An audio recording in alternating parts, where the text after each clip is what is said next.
साहिल देवीदास चौगुले हे आपल्याला प्रकरण माहीत असेल. नवी मुंबईतल्या एका मुलीवर त्यांनी अत्याचार केला, बलात्कार केला आणि तो फरारी झाला. महाराष्ट्रात सातत्यानं कोवळ्या मुलींवर अत्याचार होत आहेत, कोवळ्या मुली सर्पदंशानं मरत आहेत. त्यावर या राज्याचे मुख्यमंत्री, या राज्याच्या महिला उपमुख्यमंत्री, या राज्याचे डुप्लिकेट उपमुख्यमंत्री, ज्यांचं आता जाणारं उपमुख्यमंत्रीपद, त्यांना कधीतरी बोलावं असं वाटतं का? शिवसेनेवर मत व्यक्त करता सुप्रीम कोर्टात शिवसेनेच्या बाबतीत काय निकाल लागणार हे तुम्ही बेशक ठोकून देता की महाराष्ट्रामध्ये सातत्यानं लहान मुलींवरती अत्याचार होत आहे आणि अत्याचार करून, लैंगिक अत्याचार करून त्यांचे खून केले जात आहे. जुन्नरचं प्रकरण आपण पाहिलं, पुण्यातलं पाहिलं. जुन्नरमध्ये अजूनही संतप्त वातावरण आहे, चीड आहे, लोक रस्त्यावर आहेत. काय करतायत राज्याचे मुख्यमंत्री? तुम्हाला काय ते बिल मंजूर करायचं आहे महिला आरक्षणाचं, म्हणजे ऑलरेडी आधी मंजूर झालं आहे 23ला, ते परत त्यांना डुप्लिकेट मंजूर करायचं आहे. नारी शक्ती वंदना, ज्या मुलींवरती, कोवळ्या मुलींवर 9 वर्षाच्या 10 वर्षाच्या तुमच्याच राज्यात ज्या पद्धतीनं अत्याचार सुरू आहे, तुम्हाला सरकारला, सरकारच्या वहिनी साहेबांना वेदना होत नाहीत का? तुम्ही इतर सगळ्या विषयावर पोपटपंची करता. मी महाराष्ट्रातच राहीन, मी दिल्लीत जाणार नाही, यावर तुम्ही मत व्यक्त करता. शिवसेनेवर मत व्यक्त करता. सुप्रीम कोर्टात शिवसेनेच्या बाबतीत काय निकाल लागणार हे तुम्ही बेशक ठोकून देता. पण या महाराष्ट्रात सातत्यानं कोवळ्या मुलींवर अत्याचार होत आहेत, कोवळ्या मुली सर्पदंशानं मरत आहेत, आत्महत्या करत आहेत. त्यावर या राज्याचे मुख्यमंत्री, या राज्याच्या महिला उपमुख्यमंत्री, या राज्याचे डुप्लिकेट उपमुख्यमंत्री, ज्यांचं आता जाणारं उपमुख्यमंत्रीपद, त्यांना कधीतरी बोलावं असं वाटतं का? या देशाच्या प्रधानमंत्र्यांना, या देशाच्या गृहमंत्र्यांना की पोलीस यंत्रणा या बलात्काऱ्यांना वाचवण्याच्या मागे लागलेली आहे. मला तसं वाटतंय की हे सगळं पोलीस संरक्षणामध्ये हे बेकायद्याचं राज्य सुरू आहे. देवेंद्र फडणवीस या बाबतीमध्ये अपयशी फेल्युअर होम मिनिस्टर आहे. Failure home minister. तो जो अमेरिकेचा कोणतो काय तो हाय कमिशनर सर्जिओ गोर, तो म्हणे मुंबईत आला आणि महाराष्ट्र, मुंबई आणि या राज्याचे कार्यक्षम मुख्यमंत्री फडणवीस यांच्यामुळे जगात प्रसिद्ध आहे. कोणी सांगितलं? कोणी सांगितलं? बरं, हेच त्यांनी स्टेटमेंट जाऊन जम्मू काश्मीरला गेलं ओमर अब्दुल्लाच्या बाबतीत, बरोबर.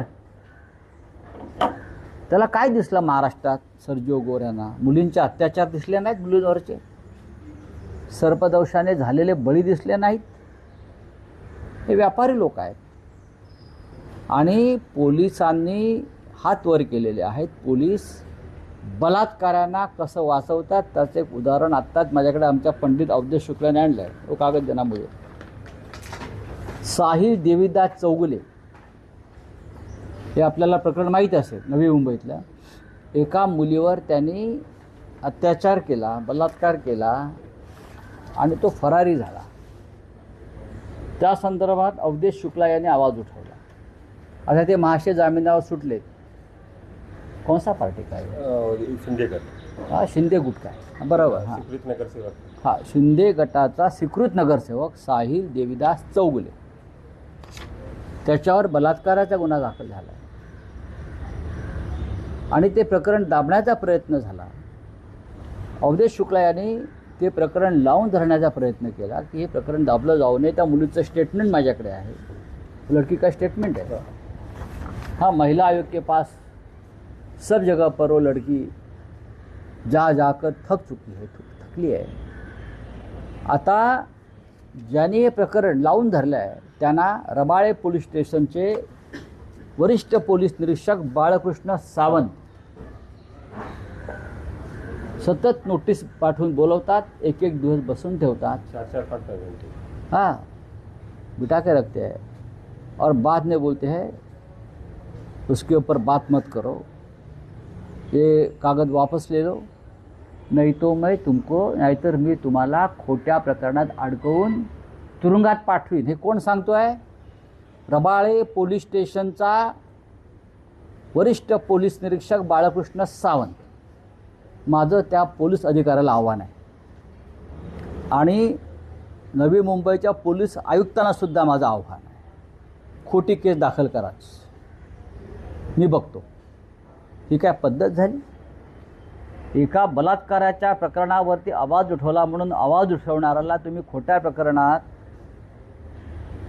तुरुंगात टाकण्याची जर धमकी पोलीस देत असते, मग या महाराष्ट्रामध्ये मुलींवर अत्याचार होणारच.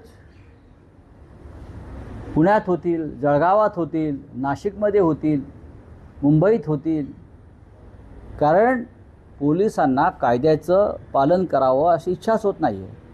विशेषतः अशा प्रकरणामध्ये तुम्हाला आया बहिणी नाही आहेत का? आणि नारी शक्ती वंदना बिल आणते सरकार. नवी मुंबईच्या पोलीस आयुक्तांना माझं आव्हान आहे, चांगले ग्रोस्त आहेत मिलिंद भारंबे, हे प्रकरण जे आहे रबाळे पोलीस स्टेशनचं धमकीचं, हे वेळीच मार्गी लावा, नाहीतर मी मार्गी लावतो. मला माहिती आहे कसं मार्गी लावायचं ते. बलात्काराच्या प्रकरणांना पोलीस संरक्षण देता, कायद्याचं संरक्षण देता गुन्हेगारांना तुम्ही, बलात्कारांना का? हा जो कोणी गुन्हेगार आहे साहिल देविदास चौगुले, हा शिंदे गटाचा आहे, सत्ताधारी गटाचा आहे. म्हणून राज्याचे उपमुख्यमंत्री शिंद्यांना माझा विचारणं आहे, तुम्ही अशा प्रकरणांना पाठिंबा देत आहात का? बलात्काराच्या रमेश म्हात्रे तुरुंगात गेला आणि तुम्ही ह्याला वाचवत्या बलात्काराच्या प्रकरणामध्ये. क्या है? साहिल है और हाँ, है क्या है ना, सावंत पुलिस के साथ सब चल रहा है उनका. हां, तर हे जे आहे अशी प्रकरणं या महाराष्ट्रात घडत आहेत. त्याच्यामुळे पुणे, जुन्नर, संपूर्ण राज्यभरामध्ये मुलींवर अत्याचार सुरू आहे. कारण पोलीस त्या अत्याचार करणाऱ्यांच्या मागे आहेत आणि आवाज उठवला की खोट्या प्रकरणात टाकेन, कारण वरून दबाव आहेत.